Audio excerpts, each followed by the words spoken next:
What if one of the most influential cocktail creators of the last decade never actually worked behind the bar? That's the story of Natalie Migliarini, better known as the tour de force behind Beautiful Booze.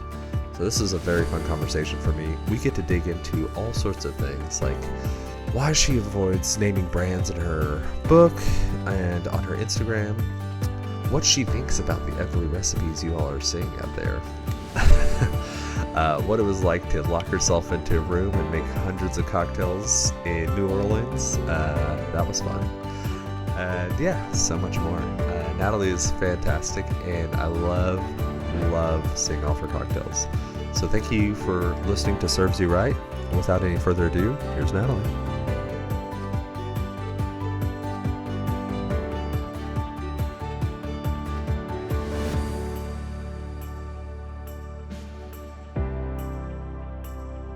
Well, cool. Natalie Migliarini, thanks for joining us today. Oh Yeah. my gosh, thank you so much for having me. I'm so excited. Yeah, to be able to chat. No, so before we started this, you were telling me you're in New York right now. So I did want to Yes. ask. I hear that you are a globetrotter. So where all have you been, and what are some of the coolest places you've been? Yeah, so I've actually been living stably in New York for the past 4 years. Oh, okay. But before COVID, from 2015 to 29, basically from 2015 until COVID, um, I lived out of a suitcase, so I did not have an actual home. Mm, Um, so I just spent my time going from place to place. So uh, that seems like a faraway world when I did that. okay. Because now, 5, 6 years later, it seems like an unmanageable um lifestyle now that I'm like I live permanently in New York City, but I still travel a lot given that I was only actually here in my apartment for 3 months last year. But to answer your question, Yes. um I when I started being nomadic or whatever, I kind of started in places like Mexico and Guatemala, then went to South America, Europe, and then the last stops were through Asia. So, Mm, what I obviously love the best is I just have the memory of being at some of the best bars in the world in Asia. And not that I have to correlate everything to my job, but I just love the food and the culture and just those elements that those bar communities bring into those bars, I think are really cool and inspirational, and so many crazy concepts and different things that I hadn't mm, seen when I'd been visiting other places around the world. So some of my favorite places, obviously Japan. I ended up spending like 3 months there. The food was like it's like the best of everything. It was so great. Taipei, I feel like, is an underrated spot as yeah. well. That place had really amazing food, but some amazing bars. And I love Thailand as well. I discovered the bar scene in Bangkok, and it was just Sure. incredible. So, those are some of my favorite places that I've been. But within that span, I went to 35, 36 countries. Sure. No, that's awesome. No, Japan is Yeah. definitely on my bucket list. I've heard nothing but good things, and the bar scene out there is wild. Yeah. You know Angus Winchester? So he's Uh-huh. in Taipei right now. He's opening a spot out there. Oh, Yeah. really?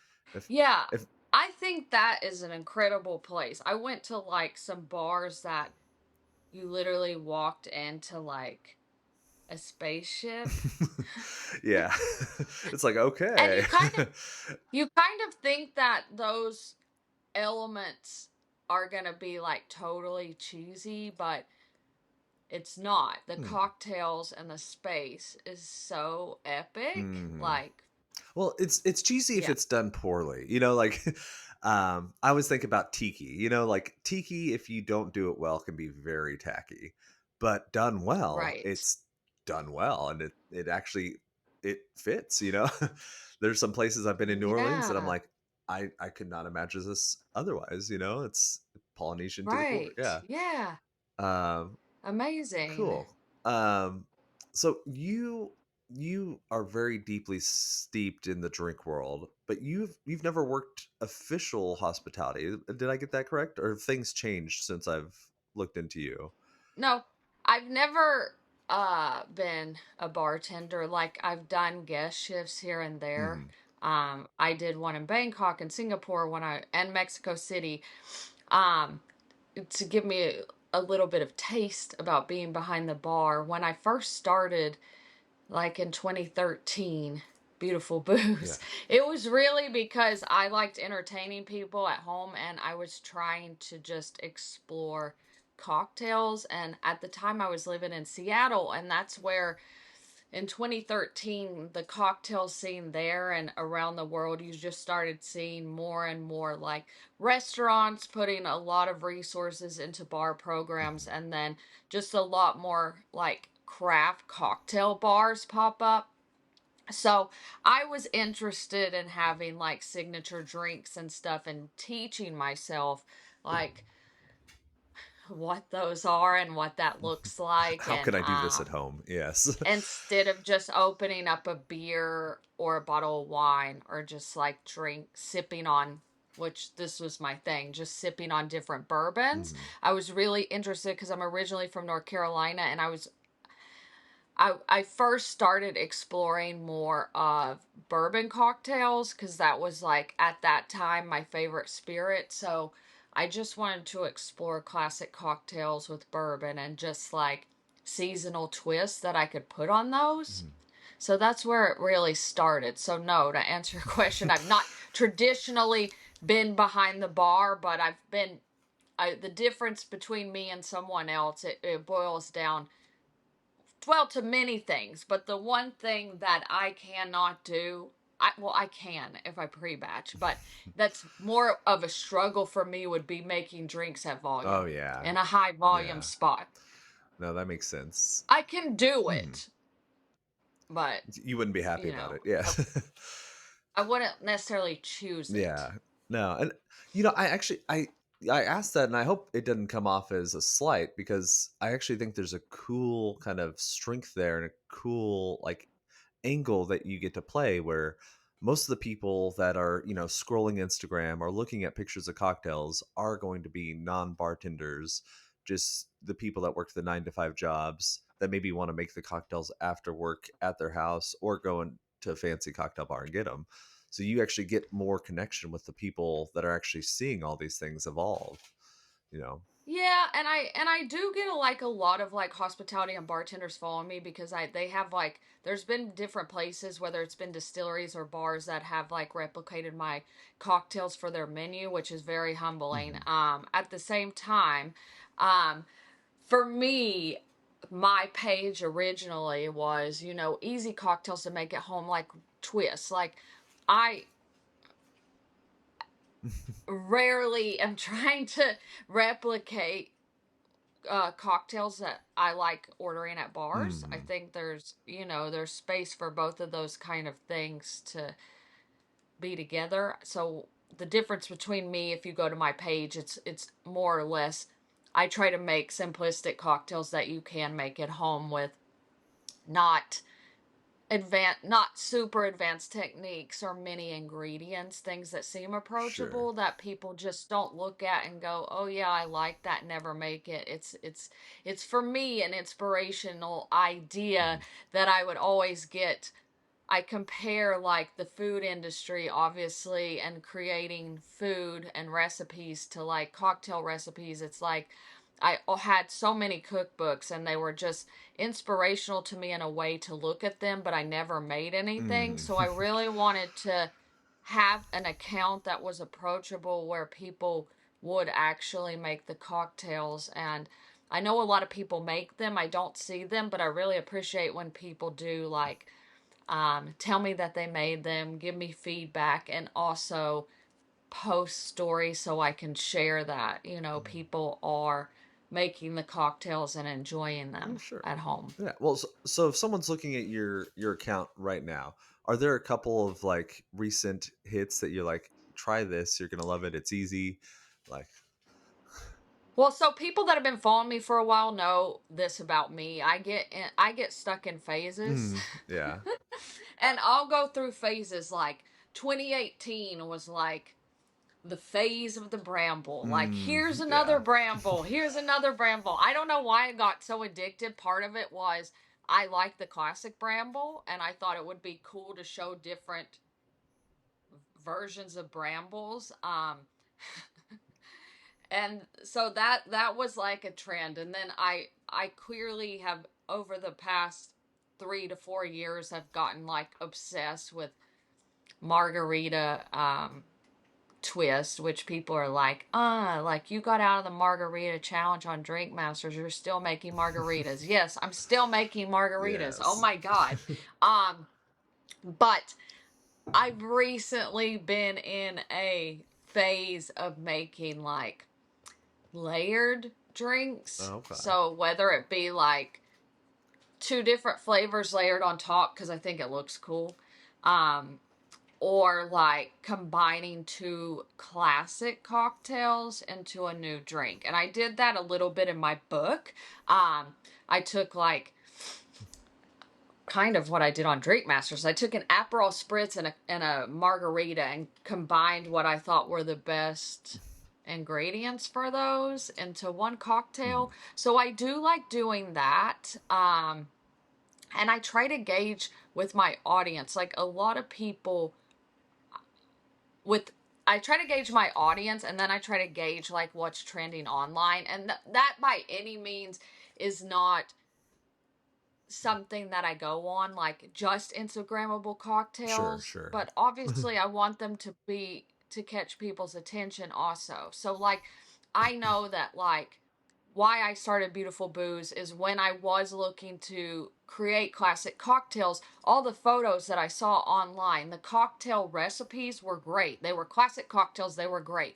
But like they were sad. The photos were sad.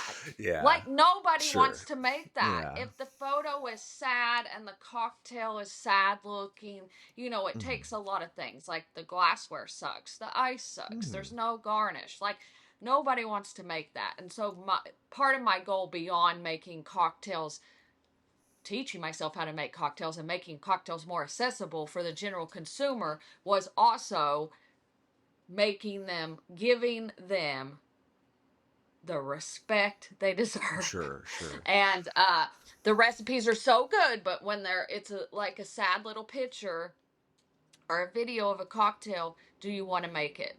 Maybe, maybe not. So like that's part of my thought process when I'm creating cocktails, is how can I just kind of elevate the drinking experience, and whether that be a glass or a garnish, I think that's easier for the home bartender to elevate their drinking experience than putting in 1,000 ingredients Sure. into a cocktail. So less is more. Like these classic cocktails are here for a reason. They're good. Switching out ingredients to your flavor preferences makes it even better. And so that's kind of what I think about when I'm developing recipes. Like I said, I've done every margarita variation in the book, but I do love taking two cocktails and making it one, like the Aperol margarita, I Sure. guess. Yeah. No, and I think, in that sense, it kind of makes sense that you would be obsessed with the bramble or then obsessed with the margarita, because both of those are, 3 to 4 ingredient drinks before you start tweaking them. It's complex for a home bar, but it's also like it's doable. You don't Oh, need totally. all the ingredients for a vieux carre or anything. Like you probably have a bottle of Right. tequila somewhere. Yeah. No.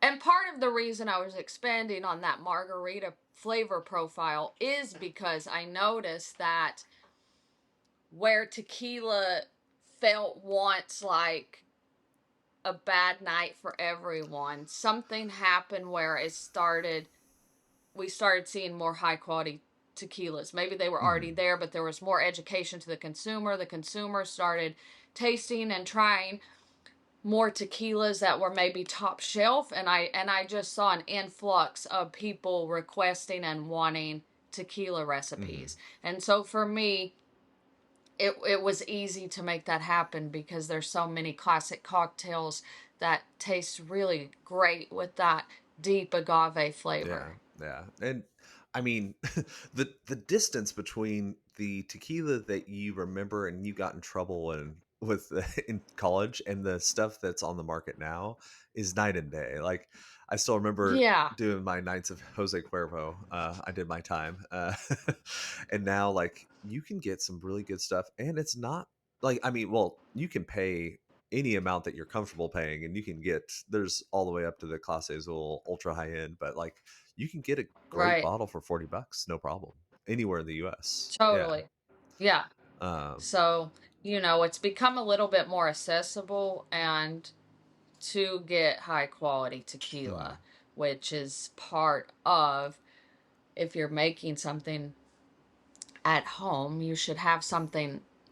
I would say if you're going through the process of buying all the ingredients to make a cocktail at home, Mhm. ideally you would have something that is high Yeah. quality and tastes good when you sip it, and Yeah.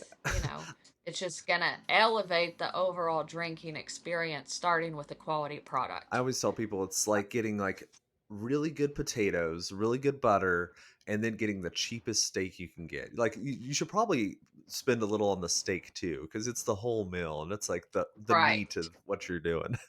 um, I want to point out something, and I wanted to ask you about it. In all of this, we have not talked about a brand. I think that's pretty on point for Mm. you.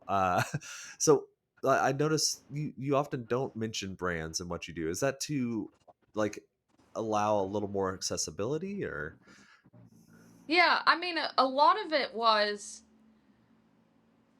the accessibility of it. And Mhm. then in 2019, when I wrote the book, I did not want any of the recipes in the book tied to one brand, or people that was a boundary for people. Like they thought they had to get a certain brand for the cocktail to taste good. And Mhm. in my philosophy for the book, and people may disagree with me, and that's fine, I felt that whatever bourbon you like or whatever tequila brand you like drinking that's your favorite and that's what you have at home, if you like it that much, you're probably going to like it in a cocktail. Mhm. And that doesn't go for everything. There's some brands that I did have to mention in the book, like for example a pineapple rum. Not every flavored rum is the That's same. true. And so, in that regard, it would affect the cocktail. So, I Mhm. did mention like the Fancy Stiggins Plantation Pineapple Rum. Great I rum. think Yeah. that's the name, Fancy Stiggins. Because I don't think there's one out there that it's a very dry pineapple Mhm. rum. I don't know of another one out there that's going to be comparable to that. So, in those regards, like obviously and some of the Negroni variations and stuff, I'm mentioning Campari because that's like what I use. But obviously, if people ask what my opinion on what I think would taste the best, obviously I can give recommendations, but it's not like pushing it down people's throats. Although that the way I do make money with my job is partnering with brands Of course. specifically, and Yes. so you'll notice on my page for the last 13 years, obviously I disclose it's a paid partnership, Mhm. but Yeah. I will never, the majority of the time, I will never show or mention a brand unless It's paying the bills. Yeah. they're paying. Sure. Sure. I don't know how to put it into simplistic terms, but that's how I'm able to like obviously keep this channel going and Yeah. create the content. And obviously I work with brands that I do really love. Like the last 6 months, I had a partnership with Lalo Tequila, and it's one of my. I think it's just such a It's great. one of the tequilas Uh, I was thinking about as we were talking, actually. So that's perfect. yes, Yeah. it that one is not hard for me to recommend at all. I Yeah. stand behind the recommendation. I think it's a great staple to have like in your home bar, and I think it performs so well Hmm. in cocktails, so I think it's a great recommendation. So I have no problem putting it out there. Um, when I'm making my drinks, yeah, if people ask, I have no problem saying this is the brand I use. But I just feel like since COVID, there's when you go on social media, there's so many people every single day trying to sell you something. Hmm. Yeah. And I just don't want for every post to be tagging a brand and putting that in there. Yeah. I It's don't yeah. know. I guess it's just like a personal preference. I have no problem disclosing what I use or say these are my favorite brands in every spirit category, but I don't want to have every single post branded. If you're enjoying this so far, please take a moment, hit like, subscribe, share it with someone that you know would enjoy it. It'd mean the world to me, and it really does help this show grow. All right, back to it.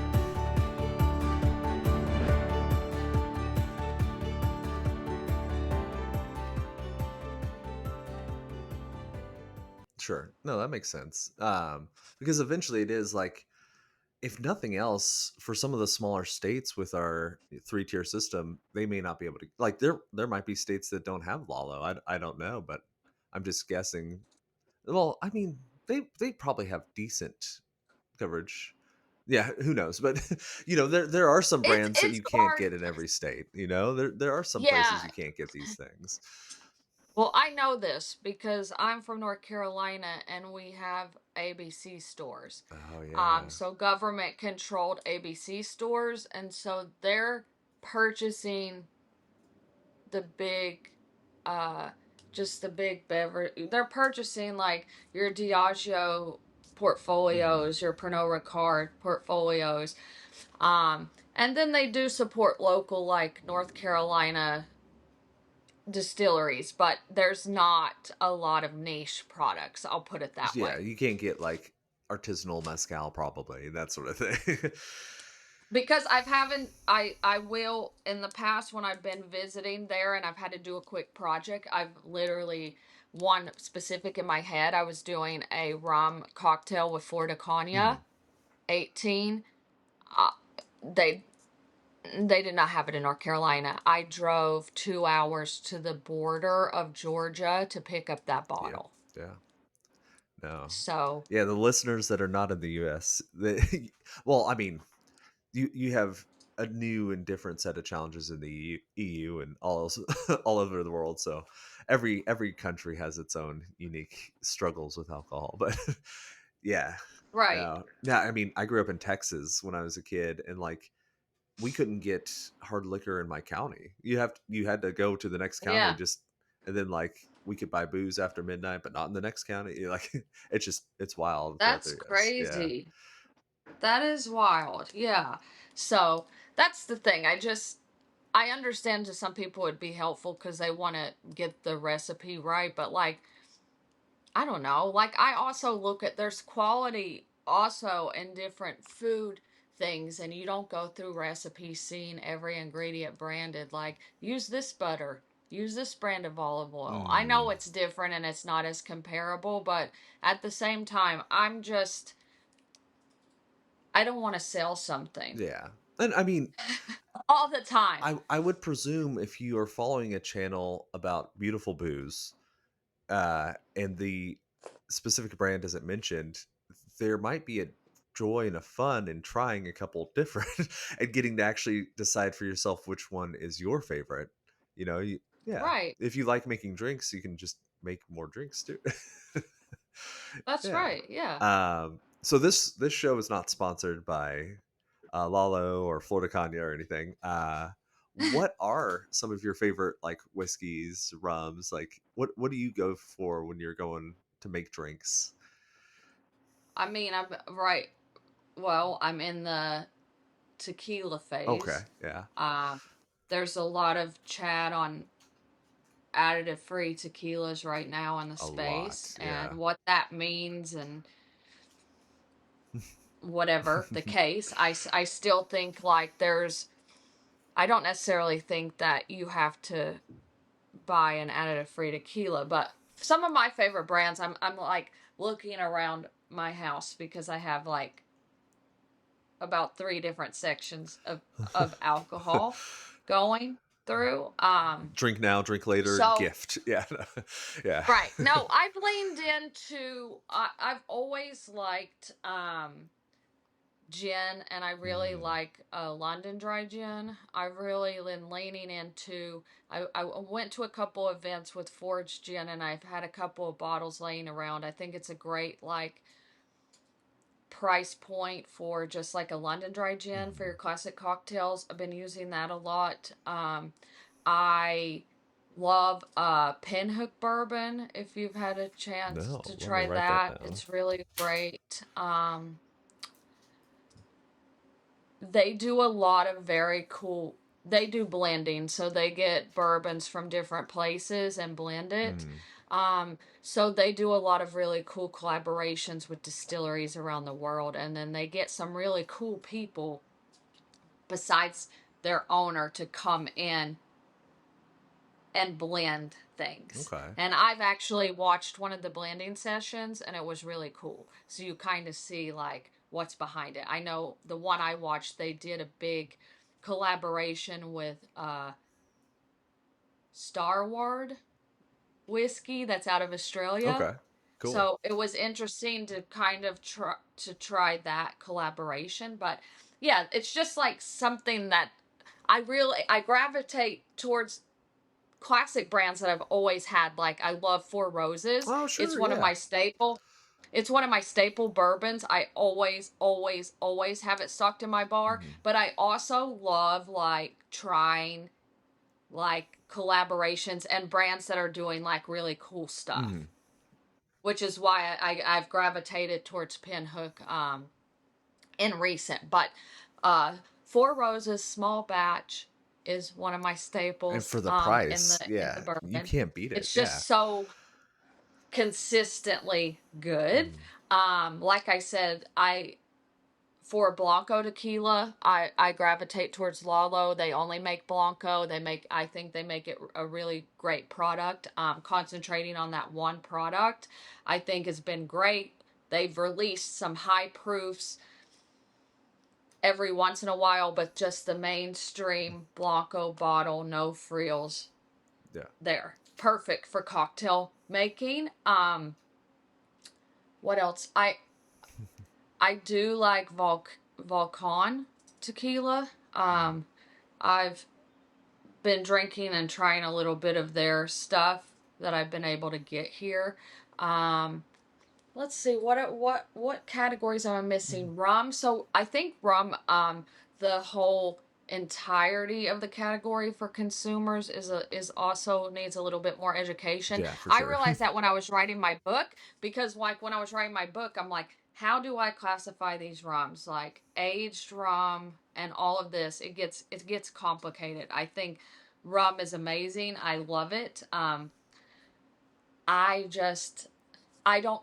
The daiquiri is one of my favorite cocktails in the world. I just don't have as much experience with rum. I've been to like Barbados and explored rum, and I have a ton of rum. I'm not using it every day, so I'm Mm. not like a rum expert. Sure. But I like to try a lot of different ones. The obviously the one I'm most familiar with is Florida Cana, but I've had over the past couple weeks, I've had rums from Mexico, and Mm. I like funky rums, Jamaican Sure. rums, rum I agricole like some in a agricole. daiquiri. Yeah. I love that. Yeah. Def. I like funky. Some people don't like funky. Yeah. It's kind of like I smoking scotch. You kind of have to like make sure the person likes it, or it's not going to go over well. right. Yeah.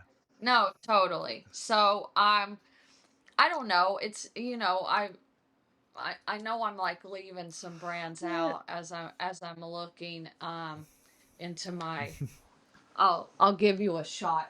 Well, not an actual shot. I'm like looking into my liquor closet to Oh, see sure. if I'm missing anybody. But I have a 10-1 rum back there that I enjoy. But here's the Pinhook bottle. If you've never seen it before, No, no. I don't know if we have that in Nebraska. to be honest. So this one is distilled. It tells you on the back, distilled at Castle and Key, which is a distillery I've been to in Lexington, and they make gorgeous I've seen bottles they have the key of. on them, right? Yeah, they have gorgeous bottles. They make a lot of seasonal gins Hmm. that are really nice. So, yeah, I think that brand does a really good job with the collaborations that they do and sourcing bourbon. Hmm. No, Yeah. as you're going through your preferred spirits, I did like that you started with gin. It's a trend that I've noticed. People that end up in mixology, making drinks, working in bars. I feel like London dry gins, the quality you can get for the price, like a lot of people end up just like on their like on some London dry gin, but it's like even the world like best class examples are like 20-30 bucks usually. Like I you can know. really, and they also mix so well. So I know. The price point is so hmm. good. And I think that obviously gin in a way is misunderstood because you get a lot of like, I don't know, you get a lot of people going, it's pine needles, it's Christmas trees. Hmm. And yes, the London dry gin profile can be that, but you see all these distilleries, just like I mentioned, Castle and Key, that are using all kinds of different botanicals. And the biggest um, ones that I liked personally that you can't really get here are um, uh, gins from Australia, because they use botanicals that aren't like that I know about, right? Yeah. They're using like native stuff from Australia, like lemon myrtle and all kinds of stuff, using really cool stuff, local stuff to make their slow gin, different Hmm. kinds of berries and passion fruit and tropical flavors. And so I've tried a lot of good stuff.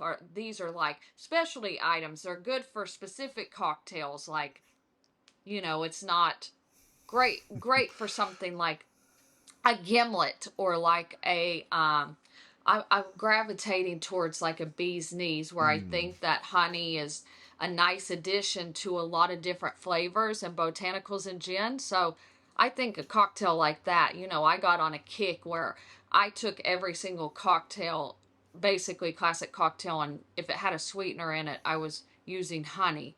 And I was surprised at how well Well, that it viscosity, tasted that in, protein, it in does cocktails. it adds a lot. Yeah. Yeah.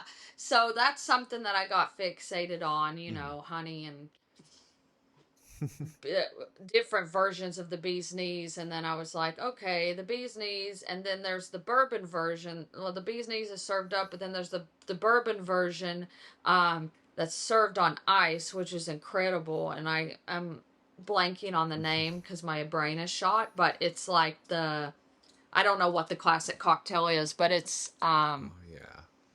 it's like right on the tip of my Let me tongue. see. I have to look it I'm up looking at it because too. it's gonna disturb me. Gold Rush. Thank Sorry, you. the Gold Rush. So like, There are people I shouting into their love headphones at home. Like, yeah. I love using both of those recipes as a guide for like different spirits. Like, Mhm. because if you think about the Gold Rush, if you put like a reposado or some type of aged Mhm. tequila in there instead of the bourbon, it's just as delicious. It's so good. Yes. El Dorado Rush or something like that. Yeah. Right, something like that.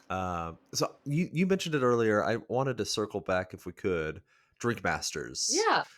How did Okay, that yeah. all happen? How did you get onto that show? And yeah, what was that like? So what Yeah, so I'll just like give you a little background about myself. So one thing about me, Mhm. I was in a different career for 10 years. I worked in public health. So I worked at different universities. I worked at University of Minnesota, and then I worked at University of Washington um, for 5 years.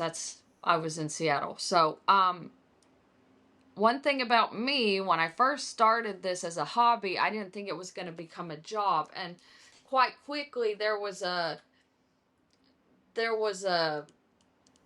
kind of like I don't know how you would say it. There was just like hole in the social media space Hmm. with cocktails, right? And there was so many chefs or home chefs that weren't chefs that were putting out content online, and I thought I'm going to put content out online as not a bartender, right? As like kind of mimicking what people were doing in the food world. And so when I started thinking about making this into a job, because I don't have a background in it and I had a lot of imposter syndrome, Mm. I decided early on, I didn't really decide, I did this without really thinking, is I tried to say yes to every opportunity and pivot in different directions and do things that I thought that I've not done this before, but if given the opportunity, it's just going to expand my skill set. Mm. And doing things that are really scary after having a government job is only going to push me forward. Sure. So I always wanted to be like doing the next thing and the next thing. That's why I started doing like cocktail videos on Instagram, like, and 2016 before reels were even a thing. I just wanted to be on top of it. And, I had been invited to like speak at BCB Brooklyn and Berlin and all these different opportunities. Early on, I was on a live Twitter feed. I worked with Twitter and all these opportunities that made me nervous and very scared, but I still did them because I realized that's the only way to expand your Hmm. skill set and your business and increase your knowledge is to put yourself in situations that are very uncomfortable. Sure. So I would say putting myself on a reality TV show on making a cocktail competition is really putting myself into the scariest situation of my life. How it became is some producers reached out to me and said, I should fill out this form and do some auditions. And I did.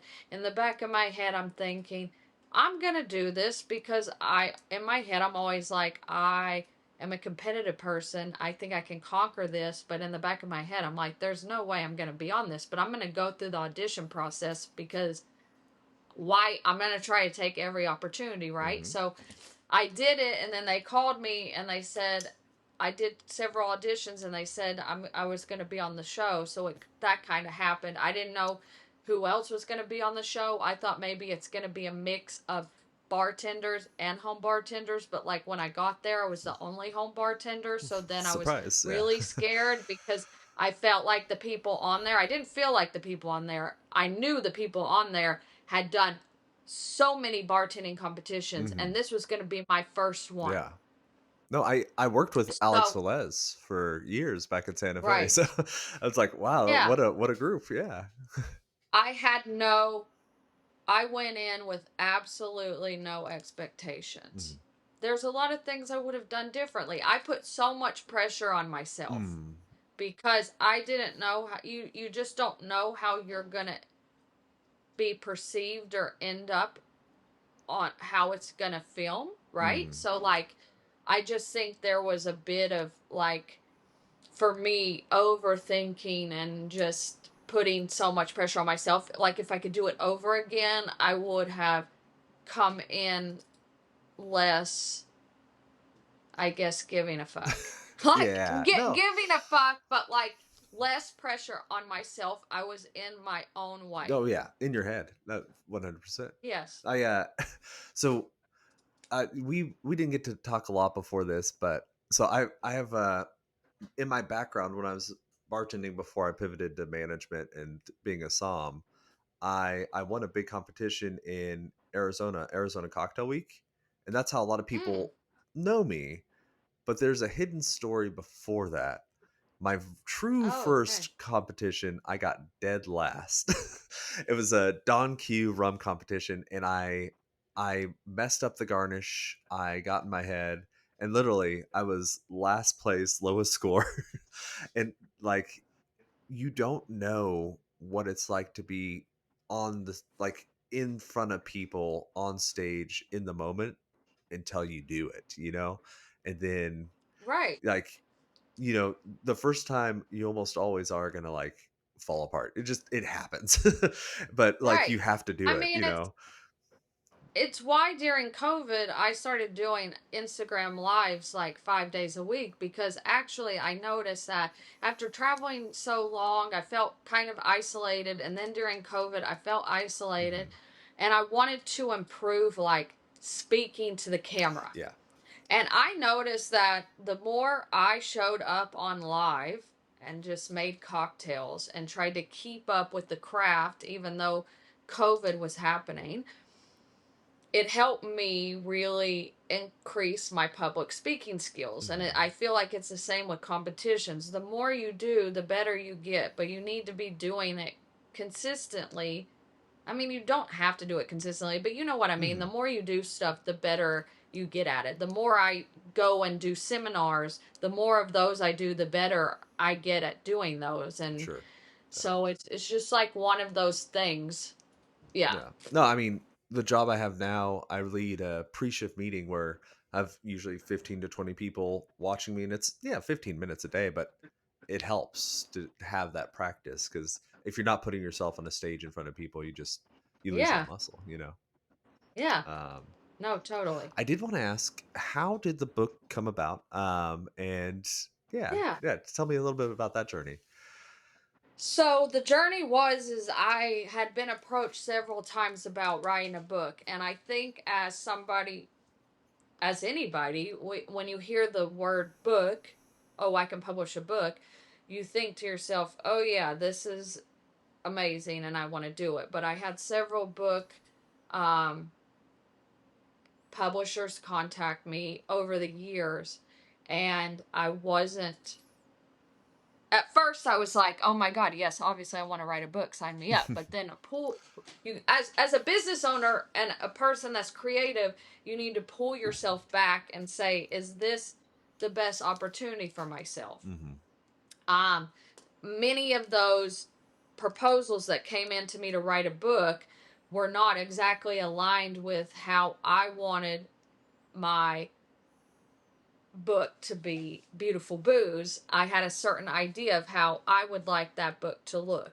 And so you really have to align on things. You can't just take the first thing that comes to you. It may not be the best thing for you. Mm. Um, so I went through about 3 different publishers that wanted me to do books, and either I didn't have free creative control or whatever. But then I had a publisher reach out to me and I said, this is the way I want the book to be. Like, I want it to be a hardback book, like a coffee table book. I want it to be a specific shape and size. My biggest number one thing after owning so many cookbooks is I needed every single recipe that I was developing for this book to have a photo. And a lot of times that's a deal breaker because those books are expensive. Hmm. Printing costs to produce. But that was like my biggest deal breaker. And so this publisher, which is Countryman Press, gave me the opportunity to do the book exactly how I wanted to do the book. So that's Nice. how it came out. 2019, I went down to Tales of the Cocktail. Hmm. Because I was nomadic, I couldn't just write the book recipes here and there in a space because I was nomadic. So I ended up staying 6 weeks after Tales in New Orleans, writing and uh, doing all the photography in the book. About 250 cocktails I did. I locked in, me and my partner James, we locked into that apartment for 6 weeks, literally only leaving like to get groceries. Um, and the 250, I narrowed it down. Like I said, I'm a person that I was trying to make this cocktail appeal to not just seasonal. It was hot as hell in New Orleans in August when I was writing the book. I was trying to Yeah. stay No. on. Those of you that are listening have never been to Tales of the Cocktail. It is hot during that part of the year. So Yes. hot. So hot. So I tried to, I didn't want it to just be like a summer book. So I'm just, Mhm. I'm cranking the AC up, trying to make sure I'm covering all my bounds with the recipes. But as I said, I knocked off about 150 recipes because I noticed I started looking at the recipes. They started looking all the same because there's obviously like half the book I already had recipes in my head, but then also I'm doing some recipe creation. I'm wanting to make these recipes over and over again, recipe testing to make sure they're perfect. But then I started noticing some of the drinks were the same drink over and over. I was never going to include all 250. There were just like tweaks here and there that made one recipe better than the other. Yeah. So we did all of that. The hardest problem, believe it or not, was coming up with about 125 cocktail names. Because if you look at my account, because I think that people are so, you know how people, the attention is very low on social media. So I've always just said, this is a margarita with strawberries and honey, right? Okay. Yeah. I just give it to people. I don't come up with some spectacular name because I think that people aren't going to be drawn to the recipe. They want it now. They want to know what the recipe is, not some crazy name. So I coming up with all the names in the book was the pressure point. Sure. Yeah. It always is. I've, so you're in New York right now. Have you been to? There's Yeah. a bar out there called Amoria Margot. Yes. Yes. I do a bar crawl series, and I've done a bunch of, which is like a video series where I just go into bars and showcase the bar and the bartender just to amplify that on my page. Because obviously I'm making cocktails, but I also want to showcase bars and bartenders that I really like and I think are doing cool things. And I just like the way, I don't know, amplifying the bartenders make drinks so well behind the bar. I'm like a hot mess, and like I'm able to showcase that on my page and point people to places I like here in the city, or in Asia or Mexico City. But yes, a long story short, I have been to that bar many I times. only ask because I feel like Souther Teague, the guy that's connected there, is so good at naming drinks. If you haven't read his book, Yeah, some of his names, I'm yeah, like, I have a notebook over to the side. I'm like, I've got to steal this name or modify it to make it my own. Like, yeah, right. It's so difficult to come up with the yeah, names. that's the thing. Making the drinks is easy. You just have 100 brambles. Uh, 100 variations of the bramble, that's which I have not made in, like, I'm saying 5, 6, 7 years. I have not made it yeah. because they're fun and but annoying sometimes. It's just like, no. Yeah. Maybe I'll get on another bramble kick. I don't know. I could. I could. Natalie, before we get off this phone call today, for those Yeah. listening, where should people find out more about you? And is there anything exciting you're working on these days? Um. Yeah. I mean, I'm constantly like outreaching and looking for bars and bartenders to showcase around the world. It doesn't have to just be in New York or the US. Like I've done the bar crawl in Asia, and I did a smaller one in Paris, and I've done a lot in New York City and Mexico City. I haven't done the bar crawl series anywhere else in the US except New York, because it's like my backyard. But I'm always looking forward to having contacts or doing my bar crawl series, because I love that part, Mm. because it's not focused on me. I just love the way that we shoot them, and I think that, just to brag on myself about the bar crawl, I Sure. think that we're one of the best teams, me and my partner James, to be shooting in the bar world. I think that our videos are amazing. We've been shooting cocktails for so long and bartenders for so long. We understand how to just make it look so good. So I'm always thinking about the next bar crawl series that I'm doing. I always host an event at Tails, so I just finished that. It was an Australian themed pop up that I always do a happy hour, official happy hour there at Tails every year. I've been doing that for like 10 years. So just finished that out. Um, and obviously I love always looking forward to doing travel things. I'm always looking to explore new bars and new concepts and see what's out there. I would like to, since my book, I think today or this week turns 5 years old, I would think about doing a second one. So that maybe that's on the horizon for me if I can get it together. So that's I don't I don't have any like large scale things. I think for me, I'm trying to look at the way I do the bar crawl series and kind of modify it a little bit to bring in a little bit more long formatting, talking to bartenders and just thinking about ways I can implement their point of view and different touch points on my page instead of just showing them make a cocktail.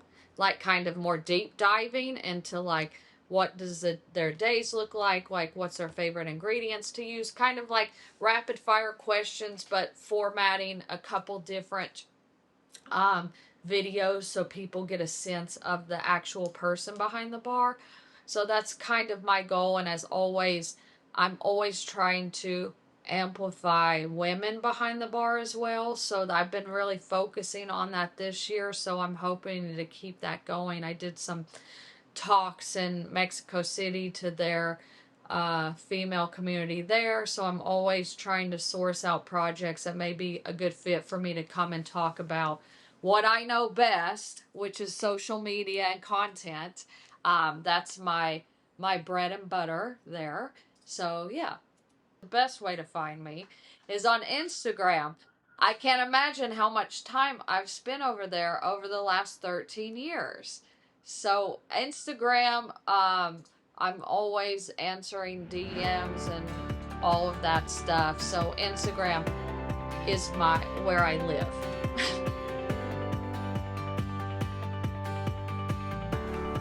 All right, that's the end of the show. Thank you for listening to Serves You Right. My name is Andrew. If you have not, please hit like, subscribe, send to a friend. The more listeners we get, the more subscribers, the more cool guests we can get, and the more cool things we can do. All right, that's it. Episodes of this podcast come out every Tuesday and Thursday, and we'll see you soon. Thanks.